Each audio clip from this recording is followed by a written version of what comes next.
Welcome back, everybody. Welcome back. My name is Arjun Roy, producer, recordist, mix engineer, coming at you from Grande Prairie, Alberta, my hometown. We are recording at the Better Than Fred's, excellent venue, epic bar, and purveyor of fine barbecue. This is episode 14, in fact, of a series of unedited conversations that I'm calling The Hometown Hustle. This deals with my artistic journey through the arts and music scene in the Peace Country and all the people who helped me get where I am today. And today is still today from the last episode. However, splitting it in two, we don't know where this is going to go. It's going to be pretty crazy. But what I do know is I'm thankful once again to have with me Jordan Lorenz, your friend and mine, guitarist in Calculating Collapse and other stuff. Jordan, welcome back. Thank you, Arjun. Thanks for coming back. No problem, man. The last episode. It's like I went to go have a pee and now I'm back. It's a whole other setup. Whoa. It's a whole other show. It's like a different day. Well, at least the sun's set, so it feels different. It does feel different. As earlier you mentioned, maybe like having different shirts would be good. But the cool thing about being like into metal is that all of our shirts are black. So this could be like next week. Like nobody knows. Right? Who knows? Who knows? Blue jeans, black tees. Black tee, absolutely. I'm wearing jeans, a scarf, and a black tee. I think you weren't wearing the scarf before, though. Really? Oh, gosh. I don't remember. It's okay. I should have put on your jacket or something. Made it feel like exactly. A different day, We'll just switch shirts. Although I'm sure your shirt would look comically small on you. Kind of little. Little belly shirt. That's right. Oh, my gosh, exactly. Oh, gosh, dude. So we'd covered a lot of stuff. We did. We'd gotten to Calculating Collapse. We got into the final tour of CC. We talked about playing with the Textbook Tragedy in Manitoba, making it out to Thunder Bay, and then playing in Toronto, being stiffed. I think we got paid $0 that show actually in Toronto, which was a bummer. And that happens. That's the reality of the thing that we do. Yeah. Then where do we go from there? And then I think what we realized is that the tour was supposed to take us all the way to Nova Scotia. I think we had a show booked in Halifax and one other thing. I don't know where, but we had 2 shows booked on the coast. And in order to make it to those 2 shows, we were going to play in Toronto. We also played St. Catharines, I think, right? Yes. Yeah, that was a fun show. Dude. That was a great show. No, we played 2 shows. We played Sault Ste. Marie. Sault Ste. Marie. And St. Catharines. No, not Sault Ste. Marie. Didn't we play? Isn't that where we stayed in the hotel? I was trying to figure that out. Was that Sue? I think so. My gosh, okay. So St. Catharines and perhaps Sault Ste. Marie. Yeah, maybe. We had 2 shows in the, not GTA, but not Toronto. Ontario, but not Toronto. We played with, I can't remember the band's name. I feel so bad. Hallowed something. Redheaded guitar player, singer. Another guitar player with long hair. This describes every single metal band. I just realized I'm but this was a different guy with long hair who played in a metal band. Whatever. We played in those 2 towns. I remember the shows being great. One of them was at this old hotel that had pickled hot dogs. Do you remember that? I don't, but I wish I did. Pickled hot dogs. Pickled hot dogs. That was their, bars have pickled eggs. Yeah. Or pickled onions. I don't know. What did they have? Deep fried pickles, yeah. But this place had a jar of hot dogs that were pickled, and it was a thing. Pickled wieners. Pickled wieners, exactly. I think you feel like you need the Marc's nose. The pickled wieners. But it was a thing to eat those. I feel like members of our band and the other band did. I didn't. I just couldn't do it. I'm just looking at them going no, I don't, I do remember, especially in Ontario, some of those shows, we would always find the naughty store and go to the porno stores. Do you remember that? I do. The adult stores? I do. Well, because we're grown-ups. That's, And it's a very grown-up thing to do. Well, you're not going to go to a child store or find an adult store because you're an adult. I don't know, go there and browse. Yeah, peruse the selection, exactly. On our walks. Of course. Our adventure walk. Yeah, sometimes we would have a lot of time to kill, right? That's downtime when you're on tour. What do you do? Yeah, nothing. Find an adult place. Oh, sorry, Jesse Rassicott is making an involuntary guest appearance on this episode. Uh-oh. He is, it's all good. He's checked in. staying at dorms. This is a pal from Boston who's beginning an artistic residency at GPRC at the studio for 7 days. That's a thing that you can do if you wish to come to GPRC or come to GP and record. You can hit up the artistic residency, but I think it only happens over the summertime, so I think we have the last slot. Whatever. Cool. But he's there now. Good. He made it. It's all good. Remember camping out in those Walmart parking lots? The Walmart parking lots. I was going to say. Having like barbecues. That's just it. Did we have like a little propane Yeah, we did. thing? We did. Buy like burgers and That's right. sandwiches. Yeah, man. I think Mark had a longboard. You remember that? Was that yours or Mark's? I think it was Mark's because it definitely wasn't mine. Right, I thought it was right. Mark's or Sean's. Yep. But yeah, we'd It longboard was around Mark's, the parking yeah. lot. And Absolutely. we'd go to, it had been like 7 or more days since our last bath or shower. And Absolutely. We'd camp out at those 24-hour Walmart super Totally. centers. And Yes. Go in the middle of the night and have like bird baths in Yeah, the sink. totally. and- Remember, I don't know if everyone did, but I definitely did. I had like baby wipes or something with me Yep. to, freshen up as needed. And yeah, I went through those because, it would be days between showers and stuff. And the interesting thing is, like, again, we were talking about this before. So we showered, we would freshen up at 24-hour Walmarts. Truck stops, right? Some truck stops have showers that you can pay a few bucks to, maybe like $5 or $10 to go shower. Some campgrounds Yep. had a shower. Most of them didn't. Yeah. How else did we stay clean? We didn't. We didn't. Yeah, that's exactly. That's actually the answer. We didn't stay clean. Gosh, that's right. Did we ever stay at somebody's house and all shower at somebody's place? I don't think we did. Thunder right? Bay we did. Thunder Did Bay, we yep. at Mike's place? Yeah, I definitely remember that. Okay. Because, this 2-month adventure, you only have 4 showers. You remember a Got to make couple it of count. Yeah, exactly. It's a short list. Absolutely. Oh my gosh. It's funny, being on the road, doing road stuff. We had a little grill and we we made burgers and assorted food.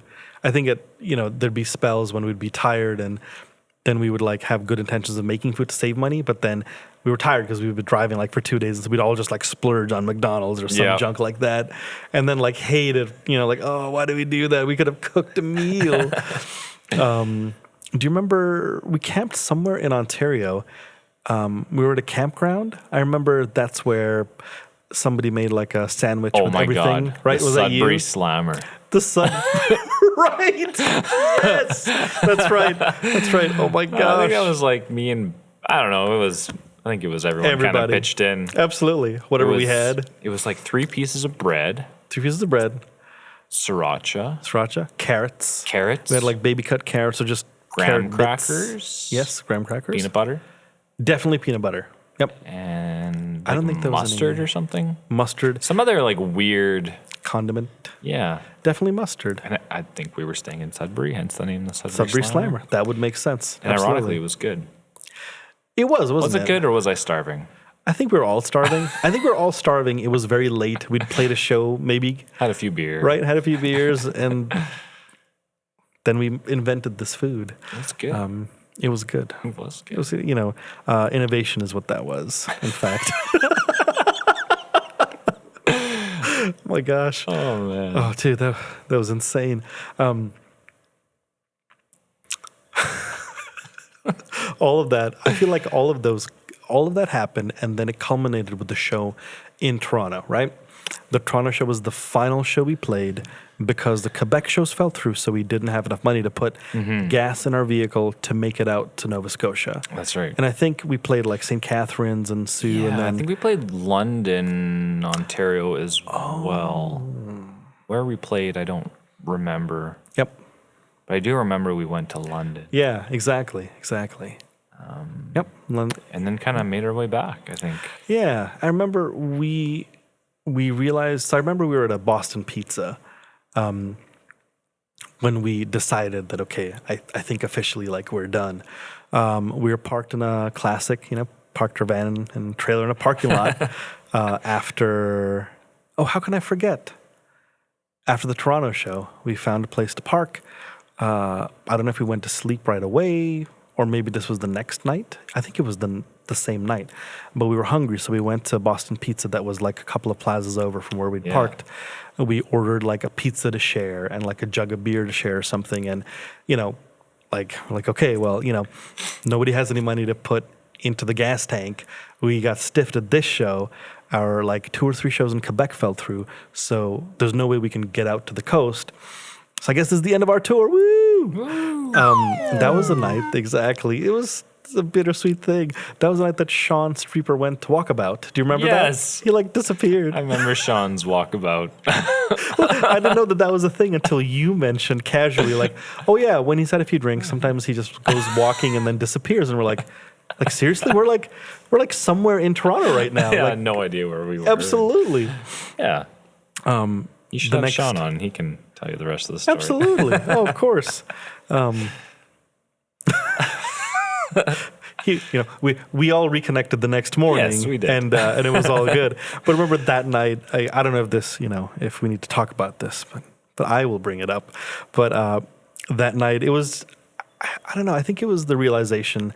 It was like a night where, we talked about it and our minds were at ease, like, okay, this is the end of tour, we're going to head back. And then like that night, I remember it rained torrentially. And so it was one of those things like in a movie, the weather reflects everyone's mindset. And then I remember having to go pee real bad while this torrential downpour was occurring. And because we're parked in like the far corner of a random parking lot, there's nowhere to like, you can't like go to a store. There's like residential areas and like an industrial park over this way. And you're in a strip mall, so everything is closed. And so I remember like throwing the doors of the van open and being like, I can't hold it, I gotta pee. So, pee into the rain. Definitely don't remember that. I feel like if someone, again, if someone made like a movie of this situation, that would be like a scene of release, like, I'm free, I'm busting out, Oh man. And then we all went to sleep. Yep. Next morning, collected Shaun Streeper and drove home really fast. Yeah, we drove home in like 2 days or something. Yeah, right? I think we all decided like, okay, since we can't afford to do anything else and we're done, let's get home fast. So we just all split shifts driving. Yeah. Right? Yeah, I remember that. Yeah. And one thing we never talked about was the sleeping arrangement in the van. Do you remember that? Because there was 6 of us. Yep. And there's only 4 bench seats in the van. So one That's of us, right. when we would kind of rotate, God. right? Yeah, one yep. of us would lay across the 2 front seats because we had the cooler jammed. Oh, the cooler. And then one of us would sleep on the floor underneath the first bench of the van. Oh gosh, that's right. Yeah, when you mentioned that, I was trying to figure out the mechanics. Like, wait, how did we do that? I forgot that it was 4, not 5 rows, right? Yeah. And then the front. We'd kind of rotate. Absolutely. Or like 2 of us would stay up all night while everyone else slept. And then those people would drive while the other people slept, kind of thing. Exactly. And we made it home in like 2 days. That was crazy. A couple days, yeah. Absolutely. And that was crazy, man. And then we were home. And then we played one more show with All Else Fails. And that was it, right? I don't think we played any more after that. I don't know. I want to say we played more than that. We may have, yeah. I don't know if we did. Exactly. I do remember that show. That was the polo shirt show. That was the polo shirt show. Yes. That was awesome. That was awesome. And you know what? I remember at the time too, like, that's when I started getting into the Black Dahlia Murder. Oh, really? Like, really getting into that band. They're so and good. I remember seeing videos of them on YouTube, and they're wearing like all Hawaiian shirts, and there's hardcore death metal band or whatever That's they are, right. and Exactly. they're wearing like floaty, like like flamingo floaties, and they're jamming out, and like, gotta have a laugh at yourself. Can't take yourself too seriously, right? I mean, metal is one of those genres. As much as people think that metal and heavy metalers are very serious people, I feel like it's the most tongue-in-cheek genre of music to be involved in. Like, come on, seriously. Everyone likes to have a good time. Absolutely. It's all about the good time. Yeah, man. I remember that show. So we decided to wear polo shirts. Is that why we wore polo shirts? I don't know. Were we just goofing around? I think we were just goofing around. Got it. And we got them at like a superstore or something. That's right, because we didn't set out to play in polo shirts. No. We got to Edmonton, and maybe we already did sound check, and then we thought, oh, this would be a fun thing to do. Yeah. And I think we all wore different colors too. We did. We did. There were like those not like neon, but those bright color. Were they pastels? Well, something like no, that, they were yeah. brighter than, exactly. Some bright color, and like someone had pink and yellow and Totally. green Add and purple, blue and purple. Exactly. And, Polo shirt and like cargo shorts or something like that. Yeah. And the look of disgust on the people watching us. Yeah, exactly. Like nobody. Speaking of people, tongues firmly planted in cheek. I don't know if they got it. I think they thought we were seriously a band of people who wore polo shirts as a rule, or I don't know, man. It would have been better if we would have like painted our faces like black metal wearing polo shirts with their collars popped or something. Or if we all had like matching polo shirts, right? Yeah. If you all had the same polo shirt and the same shorts, like maybe that would have been a shtick. Like it made sense to us, but then after the show it was just like, oh well, I don't know if that really made sense to anybody, or if that was even a thing. If it even made sense to us. Exactly. Oh man, we did it. That's what matters, okay? That was a good. Because we do what we want. Yeah, man. That was a great time, man. And that was it. And then some. So I was going to say then it kind of fizzled out, but I shouldn't say that. I know that for me, a couple of things happened in life that forced me to make some decisions real fast. I found out that I and my girlfriend at the time, later wife, now ex-wife, we're going to have a baby. And I had gotten into Berkeley before going on tour, and I deferred it for like a year and a half because we were doing a lot of band stuff. We were playing a bunch. We were on tour. Things were on the up and up. And then that, I think, they kind of let me know, like, look, you've deferred this enough. If you don't come next semester, like if you don't come, like at the beginning of next year, then like, you don't have a spot. Like you'll have to audition again. Yeah. And so those things added up to, plus, we'd been going really hard for, I don't know, 3.5 years or something. Yeah. For sure. Like I said, when, I first started watching you guys gig in GP, right? And then I came along and played for what, a year maybe? Yeah, a year and a half maybe, something like yeah, you guys have been trucking along chunk, and for sure for a long time. Yep. And then before that I was in No One's Alone, and we had also for about 3 years like pushed as hard as we could. So I think I was kind of like just tired, not tired of any of you or the band thing, but I think I was just tired. Like I was just exhausted. Absolutely. Like just on like a personal, mental, emotional level, And then with these two big things that have popped up, it's like there's like one decision that isn't a decision. It's like, oh, this is happening. Yeah. Okay, what do I do to make this work? Absolutely. And then the second thing seemed like a move in order to set up like, I don't know, future stuff, I guess. So for me, it was like, okay, well, I guess I'm leaving the band and moving to Boston in like a year, or or whatever the time frame was. And then I don't remember how I broke it to everybody, or how how that came up. Like how did I mean? Do you remember how did this happen? I don't know. I think I want to say we knew, like you were pretty open about it. Right. I'd like to say. Yeah. And I'm pretty sure we all knew about it, like towards the end of tour, and we knew it was going to happen. And okay, I think it's, something that for sure, like I didn't want it to happen. Yeah. But at the same time, it's like you got to do what's best for yourself, right? Right. And you and your family and baby on the way, and all that stuff. Yeah. So, and everyone kind of found their own path after that. And I remember jamming a little bit after that show. You and Bevin redid a lot of the music, right? Oh, because we re-recorded the old EP to release so that we could then record new music. Because I don't know if we decided the band is over, or if that had come up at that point. Because I remember doing that. We spent a solid couple of months. I think we were definitely like, okay, we were just all living in a van together for X amount of time, like. Exactly. Let's have chill. a break. Yep. Not like a break, but let's chill a little bit. And we're back home now. Let's see our families or whatever. And we'd all taken time away from work. And exactly. We put a lot of our own finances into it, right? So we all had to start working again and make some money and whatever. But and then you and Bevin re-recorded that, and I remember listening to all like the stuff after it had come back all mastered. Right.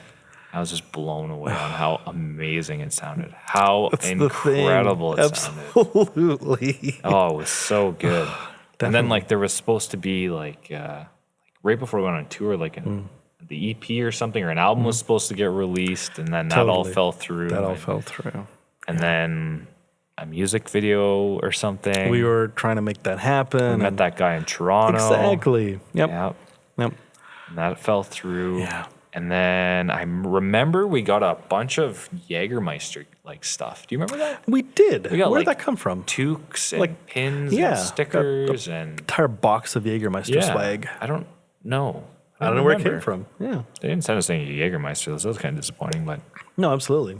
But yeah, we got like a bunch of stuff. I don't know if we've like handed it out at shows or what, but we got a bunch of Jaeger stuff. Yep. And then like Warped Tour or something. We were asked to play Warped Tour, or it was like it was a rumor. I don't know what happened. It was one thing that came up with mine and Bevin's conversations. We kind of like remembered a lot of the pitfalls of being in the arts. And the biggest pitfall is that when you're a person in the arts, there are like 12 people every second of the day waiting to take advantage of you, right? People just will lie about stuff. Some people who have some cred, right? Yeah. Who are able to somehow get a hold of you and like, perhaps woo you in some way, or even like put something on the table that makes sense. But then they just like, somehow when it comes time to like put in some kind of small deposit, they'll like take that deposit and disappear. Mm-hmm. You know what I mean? Like they've never heard from again. So that was the Warped Tour thing. It seemed like a real deal for a while. Yeah. And then I don't remember the guy's name. I wish I did, because then you would all know. But yeah, that happened. And a couple of those kinds of incidents occurred, and that was a real bummer. Like, I mean, I know it, I took it pretty hard because it's just unpleasant is all, yeah, really, absolutely. That's just what it comes down to. Especially after the tour, like you felt like, it was cool. We went out and did something and got to play for people that never heard of us or whatever before. And people seemed to dig it, They did. People seemed to like it. That's I think that's what made some of those pitfalls and, some of those kooky situations harder, was that, at least in my recollection, like people really dug what we did. We had some real connections with crowds, not just like our friends, right? But like strangers. That's the thing. That's one of the things about coming up in a band is like, it's great to be really tight and really good. But, if you don't figure out the stagecraft by going out and playing for people you don't know, people who don't necessarily care about you, and then like figuring out how to win them over, or at least get through to them and connect with them and send your message out or whatever. When that happens, it's such a special thing. Yeah. And so if you have that, and I think we did, things that get in the way of that continuing to occur, they really suck. I don't know how else to put it, man. They really suck. Yeah, but we had it. Why couldn't we do it some more? Yeah. It was good, man. Jeez. It was a good run. It was a good run. It was so much fun. Like, I still, talk to friends and my wife and stuff. Like, that was great. Like, I still listen to the Calculating Collapse music to this day. Jam along with a couple of songs. Heck and yeah. I'm like, this shit was awesome to play. Absolutely. Brings you back. And totally. Yeah.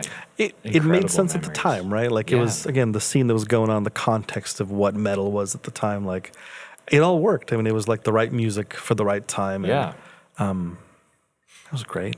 It was so much fun, dude. Yeah, man. Incredible. It was incredible. And I felt, and still to this day, feel so like, I don't know, honored, blessed, whatever the word would be that you guys asked me to play with you guys. You're too kind. It's so cool, man. Yeah. It's so cool. I mean, I'm glad it worked out. Again, it's just one of those things where so many of those decisions that were made, it's kind of like you get a feeling like, I should ask Jordan Lorenz to play guitar, and I hope he is into it. And then you just kind of do it. Yeah. Just hope it works out. Yeah, man. And sometimes it does. And it's a beautiful thing. Man, what are you playing? What do you have for gear nowadays? Do you still have everything you did before? Yeah, man. Tell me, what do you have? The same. Tell the people. the same gear. What is the gear? What guitars do you own? I'm such like not a musician anymore, and like I don't remember the name of all this shit. But you have like a couple of flying V's. I still have my my PV6505 Plus. Still sounds just as amazing as it did the first day I ever played it. When did you buy that? Did you buy that before Sickness Within? No. So Sickness Within days, me and Kyle both bought. I don't even remember the name of it, but it was like a $500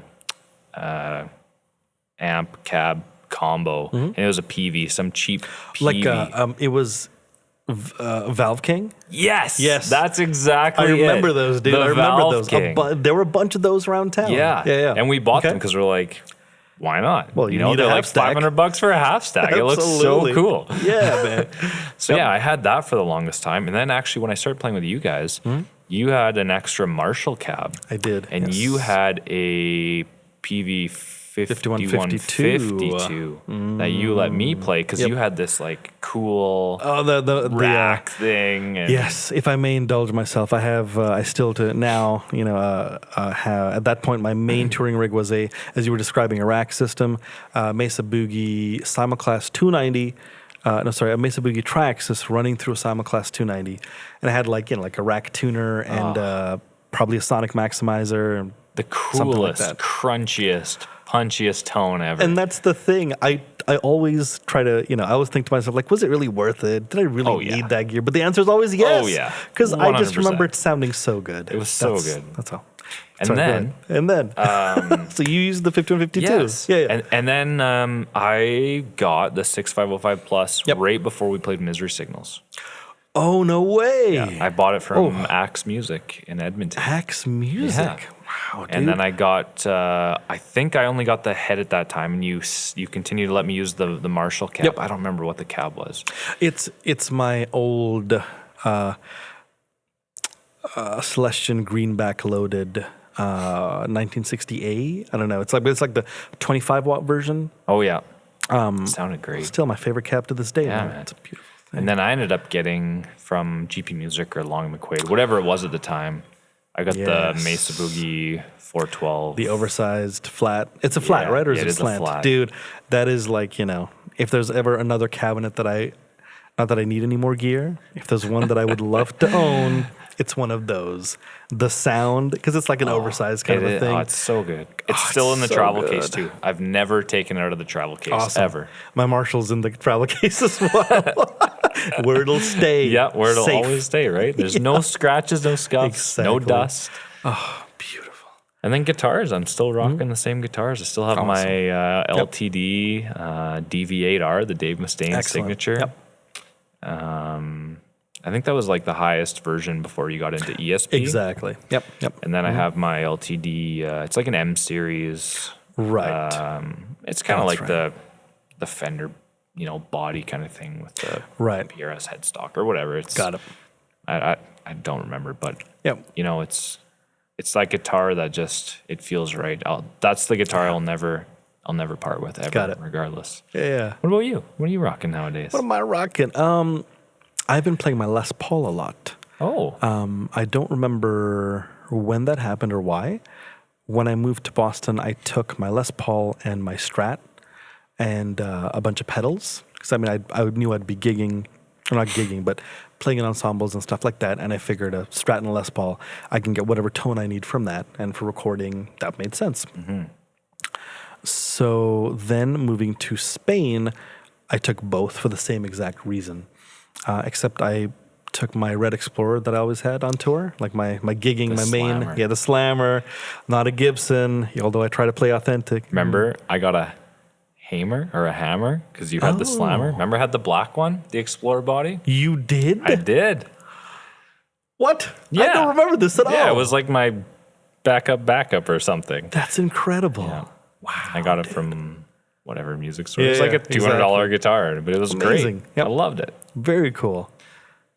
Do you still have that? I do. I still have that guitar. Yeah. That's amazing. And I still love playing it, man. It's such a good feel. Yeah. Yeah. So back to the Les Paul. I still have my Explorer tuned to drop C. Nice. It sounds so good in drop C. Like there's no reason to change it. Yeah, that's the main thing. A big part of it is like what I've been playing has not been. Like I'm not playing in a band, so I don't have like specific needs. So it's whatever I'm feeling at the moment. Yeah. And the Les Paul is great because it's like a hardtail. So it's nice not having like a floating thing. Like I love Floyd's and everything, but sometimes it's a pain in the butt. The tuning is just a little out now and again. Ugh. So playing my Les Paul a bunch, plugged through my EVH5153, which if you haven't messed with that thing yet, you have to. That is just the sound of like sonic destruction. I don't know how else to. I mean, it's just the sound of death, but the good kind. I don't know. You still playing metal? I am. Yeah, I am. So there are a couple of things that I've been messing with. I have like a Stephen Carpenter 7th string, ESP or LTD. That's like from years ago, so it has like the original like EMG 85 7th string version or 81 and 85 7th string version pickups. Yeah. And that thing is just a beast. It holds its tuning really well. Again, it's like a neck through, so it's just fantastic in terms of playing. And tuned to drop A, I mean, you just like zhig zhig, just jig jig gent, yep, to gent to your heart's content, and it sounds glorious. So I'm finishing up. I will say this out loud because then it'll make me do it for real. By the end of the summer, I'm trying to finish remixing my power metal EP. I have 2 power metal EPs that I never released. Please tell me you're singing. Please tell me you're singing on them. I'm doing backup vocals. Oh, yes. Backups. I have a better singer than I singing the actual, the power metal stuff. So I'm remixing those. That was actually my thesis at Berkeley for my master's, was a power metal, like a symphonic power metal record based on Indian mythology. Power metal is always like dragons and, Odin and Thor and stuff, which is great. But, it could also be about like Indian mythology. That's cool, so man. that's what it was. So that is the metal that I'm finishing up. And then I have like a death metal EP that I will next finish. And I hope to release that before the end of the year, probably like November or December. But that's like really heavy drop A riffing. Yeah. So that's the metal that I'm playing. Other than that, I've been playing the Les Paul for like pop and rock music. Cool. I've like made some records for people, played with some people now and again, and myself and you remember Johnny Martineau? John was the bass player in Prevail. Okay. Yeah. So when I first moved back to town, Johnny and I reconnected. I think he was like the first person that I sort of hung out with from like ages ago. He was into analog synth gear, and I'd gotten into analog synth gear when I was in Spain, and somehow that came up, and I'm like, I have a thing, and he's like, I have a thing. Why don't we put them together and like make fusion? Yeah, exactly. That's right. Totally. So, but it's been great. It's just like, I don't know, it's like electro pop music, right? Like all the synth, like 80s pop that people make nowadays. Nice. It's like that, That's which is cool, so man. cool. So I would love for that to become a thing. I feel like we've got like 12 almost completely written songs that we've been messing around with. Wow. Because we just would, we had no agenda in getting together, which I actually really appreciate. We got together, we chatted about music and life, and he's married. They have, he and Megan have a daughter who's like, I think she's 2 or 3, I can't remember. And they have another little baby on the way. It's beautiful. So, and they're just a wonderful, cute family. And so there was no agenda because we all have families. Yeah. I didn't after a while, but that's a whole other story. But so we would just every once in a while connect and like, make some cool patches on synths and then like set it to a drum machine and be happy. Like, high five, like we made a thing. Woo. That's cool. But yeah, it would be cool for that to turn into something because there's enough of it there. So that's what's up with that. So I guess I play my 7-string as well as my Les Paul a bunch. Cool, man. Yeah. Amps. It's all about the 5153. It's so awesome. The clean tone is great. So I can, I have like a couple of like miniature pedal, like fly rig kind of pedal boards. Oh, yeah. So I'll just plug one of those into the front if I'm jamming, and that's it. That's cool. Yeah. Clean tone. Clean. I know, right? I know. Oh my gosh. I have not a JC120, but a JC60. It's like half the size of a Roland JC120. Still 2 speakers. And it's got the greatest clean tone. And I just like haven't written enough original music and then recorded it recently to like bust out some sweet, tasty clean tones. But when I do, that's the sound. Okay? Whenever that happens. That's cool. Yeah, that's what's up with me, man. What do you do? What are you up to musically? Like, what are some things that you are doing or may do in the future? Well, I didn't play guitar for a little while there. I just kind of got so busy, and life takes over and all that. And recently, just got back into it and rediscovered Cubase in my Line 6 UX1 pod, and I've just been jamming out. And nice. I like you. I don't want to say it because then I'll have to do it. But I've been I've got one done so far, but I'm re-recording stuff. Oh, cool. So I have. That's always good. One of 3 done. So if you were listening earlier, you might know what I'm talking about. Oh my gosh. Yeah, I don't have like a set time of when I want that to be done. And man, I can't even really figure out Cubase. Took me how long to figure it out. It's right. But I'm just loving writing again and jamming out, and yeah, it's cool, man. That's the beautiful thing about music, right? Like if you're a person who's compelled to perform, create, write, just play, there might be times when you don't for a while, and then it'll come back to you, right? It's a beautiful, rewarding thing. Yeah, man. It's awesome. Yeah. Wow. Question. Yeah. Top 5 bands. Top 5 What bands. are your top 5 bands of all time? Like all time? Yeah, all time. All right.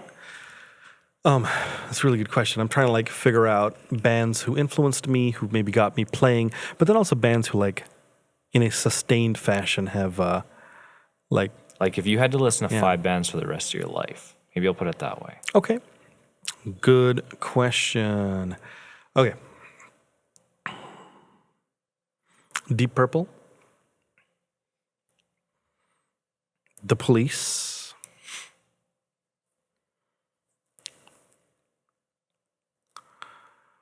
I think I'd have to pick At the Gates. Yeah.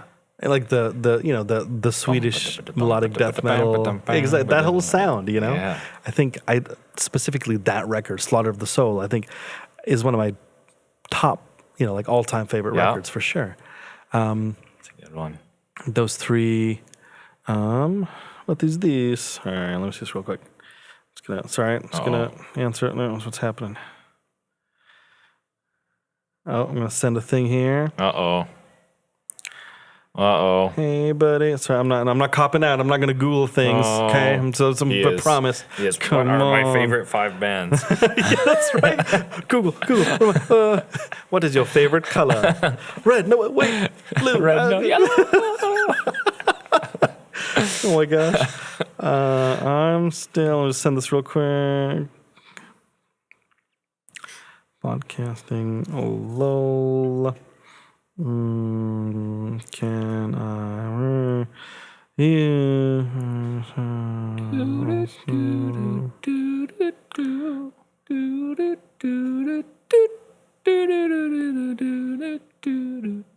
That's really off pitch there. That's out of pitch. No, it's not. No. Not even close. Terrible. I'll send that. So what are the other 2? Okay. So I forgot what I said. Deep Purple. Deep Purple, The Police, and At the Gates. At the Gates. See, it's hard, I'm right? one of these people who can't bend their pinky. So if I do 3 and then 4, I don't want to do that. So I can't do it. So let's do this. 1, Deep Purple, The Police, At the Gates, Led Zeppelin, and 5 is a tough call. I love Pink Floyd. I love.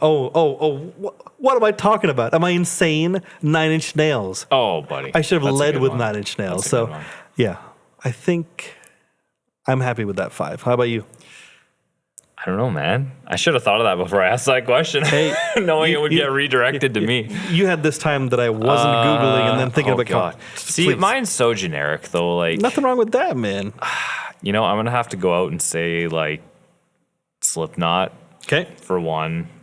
Just because they pretty much got me into metal, and I still listen to them like religiously to this day. Yep. Lamb of God for sure. Oh, 100%. Yep. Man, ever since like we were playing in Calculating Collapse, I've been digging Periphery. And Oh, I've been cool. listening Okay. to them nonstop Right, and following their journey Yep. through it all. The journey's interesting, right? I like the it's so clips good. on YouTube years Yes. ago. Oh, It's so good. yeah. So Slipknot, Lamb of God, Periphery. Awesome. Gonna have to throw Gojira in there as well. Yeah, excellent. Okay. And you know what? I have no idea who I'd pick for my 5th. Come on. I don't know. Give us Actually, you something. know what? It could be anything. The Lonely Island. There it is. Good call. Yes. I love it. The Lonely Island. They're Very so cool. good. They're so good, man. Kind of a curveball, but Nothing wrong with speaking of curveball, have you listened to their latest Bash Brothers? No, I haven't. Oh my God, No it's way. hilarious. Well, I know what I'm doing later. It's so good, man. That's cool. Yeah. Okay. So 5 band. What else? Any other questions? No. I mean, you got me in the hot seat. So is that like really? Oh just, man, let me just adjust this. What's happening? Please, of course. Podcast takeover here. Take over. Oh my God. Is that how you perceived our tour time? It's kind of the same. I know because it's so long ago, right? And we all have different, perceptions of Yeah, it. But absolutely. did it kind of go the same way for you? I think so, yeah. For me, I think I carried a lot of anxiety with me throughout the whole thing because I was like doing a bunch of the booking and then we were all on tour and then dates would fall through, like things that were out of my control, but I felt responsible for a lot of that. Just, it's just that was totally my thing, but that was, so that was up. I had a lot of fun. And I just wish there were more, there were more shows, like there were more dates to the tour, things that didn't fall through. I wish we'd played through Quebec and played through Nova Scotia, gotten to the other ocean and then worked our way back. There are a few things like that, but overall, I'm just left with like a positive vibe from the whole thing. Yeah, man. I know that I'm sure there were times when we were all miserable for our own reasons and like not having a good time. Or not, I don't know. But, I know there were times when I was, but like all that really just paled in comparison to everything that you described, like the goodness of playing, of getting out, connecting with audiences and seeming like it, it mattered. Yeah. Yeah. It was good, man. It was good, man. I'd love to do it again. I know. The funny thing is, ever since I've been back here, one thing that's delightful about being back in the hometown is it's been so long that like I don't recognize everyone. Like, there are times when you're walking around and you just know every single person on the street. Yeah. Now it's been long enough that I don't know everybody. But then every once in a while, and this happens once a week without fail, somebody who I don't know will like stop me at the grocery store or walking or something like that and say like, oh my gosh, hey, I loved your band No One's Alone, or oh my gosh, Calculating Collapse, you guys were the best, and That's so cool. It's every once in a while, that's the kind of thing that you like, put in like, I don't know what, the gas tank, the the good vibes tank, and when you're feeling bummed out, that you pull that out and it keeps you going. It really does. I don't necessarily need a sense of validation for what I do artistically or anything like that, but man, doing the artist thing is not easy.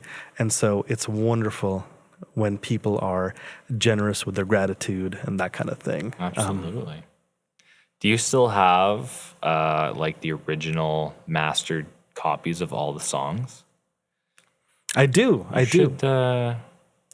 I do. Yeah. You should do something with that. I do. You know, I got them, and maybe make a YouTube channel or put it out on. I don't know. How do you put things on Spotify? I don't know. I know. Yeah. No, you're right. You're right, man. Like, People why have not? been Just to asking see. about that a bunch. Yeah. Maybe that's. I mean, since I mean, it doesn't mean we all have to reconnect and relearn the songs or anything, but you know, it'd be cool to see. Yeah, of course. You know, to re-listen to it and, Totally. and share it. Just to share it. You know. Yep. No, you're right, For man. nostalgia. People ask me about that all the time, so I think you're right. Now that's been said in public. Oops.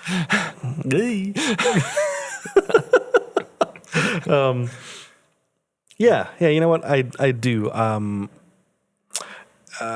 Before you brought that up, I had set things in motion to make one of those like album stream things on YouTube. Yeah. You know, when you like. Yeah. There's like some kind of visualization Yep. with like the titles and stuff. To put something like that together for the Calculating Collapse EP. It'd be so cool, man. Because there is one of the songs, "Death of this Hour." Yeah, I don't know who posted that. But it's cool that it's there. Right. Somebody reposted that and tagged me last week. You know, like a middle of the night thing. Like, this was the best. And again, it's one of those things you put in the gas tank and keeps you going. So I will. You will post somewhere down here. No, you won't. I'll show you. You're right. I should, and I will. It's there, so why not, right? Yeah, it'd be so cool, man. Be so cool. Absolutely. Earlier, you said something about doing these things again. I feel like anytime I'm here talking to Bevin, and anyone who sees us together now will do the same thing, like Calculating Collapse reunion. That's getting ready for a bunch of those to come my way. But that would be a tricky thing to even consider doing. That'd be very difficult. But in the logistics, exactly. That's just it. So I think everyone will just have to make do with the EP. Yeah. Going online. And I don't know, listen to this podcast, these two episodes. These two separate episodes. This is the second part. This is the second part of our conversation that we started. Wearing the exact same clothes as I was on the first one. For continuity's sake. But it's clearly the nighttime now. This is a different time. A different time. Exactly. It's the second part of this two-parter. This doubleheader that we did to bring you the complete Calculating Collapse story. Oh, man. Yeah. I guess that's it. Okay. All right. So I have to put up a thing now. Thanks. No, you're welcome. Whatever. You're welcome.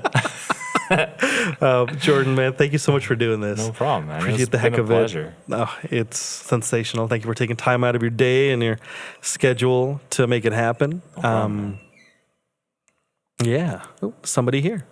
Hello. How you doing, man? Good. Checking it out. Yeah, for sure. Not much. It's podcasting, All good. Thank you, man. No worries. Cool, man. All right. Now that he's gone, Jordan. Edit. That's Cut. right. Exactly. Action. Jordan, thank you for being here. That's right. It'd be like in, I should like hide my mouth and like, dub something really badly. Like, well, Jordan, thank you for being here. That was incredible. But you got to put it on the other side to hide your mouth. Yeah. Oh, yeah. That was baby mine.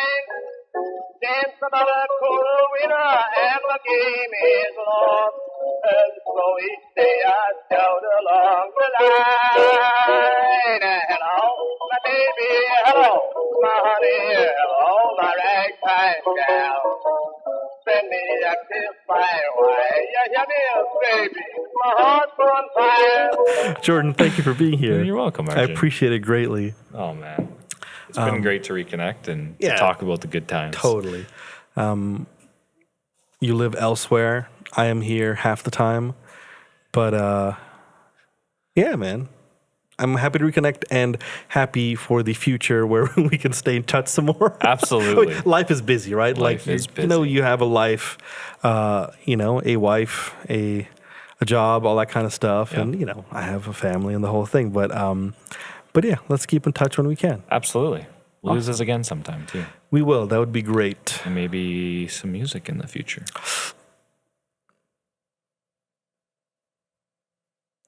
I just thought to myself, like, I have to do the like post, the post amble, the epilogue, the ka-chow, it's your boy. No. Ka-chow. Please hit subscribe, Don't smash do it. that bell. Don't do it. Okay, I'm sorry. No, let's leave it at that. Hit subscribe and smash that bell if you enjoy this. And well, that's it then. Yeah. Good night. Cool, man. Thank you. Thank you. Bye.